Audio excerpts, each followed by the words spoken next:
Time now for this week's shocking stat of the week. Last fall, the federal government under Justin Trudeau surpassed the 8,000 mark in new government spending announcements. That's about double the rate of the previous Conservative government. And now, some will like that, others will not like it. That's not what I'm talking about. You know, one of the things that occurs to me is I don't think the Liberals get their due for their political acumen under Mr. Trudeau. They're the first government in history where the leader has really never stopped campaigning. I feel like it was 10 minutes after Mr. Trudeau was sworn in, the campaign for 2019 began. You know it, non-stop photo ops and selfies, town hall meetings like the one that's taking place right now. They're little more than a staged campaign stop. And then we have the campaign-style spending announcements, where, look at the beneficiaries. I kind of think there's a relationship. If you got money handed to you from the government, whoever that government is, you're kind of supporting them. I mean, who do you think the Bombardier family is going to be voting for? What about the Canadian Media Guild that represents the union representing 6,000 CBC workers? I kind of feeling they like the government, given the increased CBC's funding by $675 million over 5 years.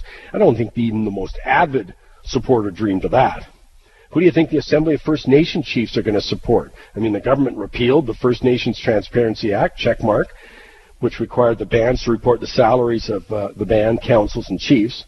But then the government approved on average $165,000 for each of the 582 chiefs to consult with how the newly allocated $8.4 billion at Native Affairs is going to be spent. That was new money. As I said, very impressive. But that brings me to my shocking stat of the week, courtesy of economists Jason Clemens and Niels Veldhuis, who in the National Post answered the question, how big actually has government become in the last 3 years?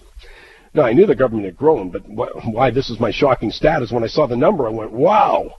Federal spending on actual programs and income transfers. That doesn't include, like, interest paying. That's not program spending. So actual programs and income transfers. It's grown 23.5% in 3 years. It's now $313.7 billion, according to the estimates in the latest budget. Now, as I say, you'll have to decide if you love that or you hate that. But 23.5% begs the question for me, though, is did your life improve that much? I mean, obviously, if you're an executive of Bombardier or Ford, Honda Canada, whose company's got tens of millions of dollars, yeah, your life probably did improve. It certainly was worth it for the thousands of public sector executives who saw their performance bonuses increase. But what about you personally? I think that's always the question. I'm asking because here's the second part of the shocking stat.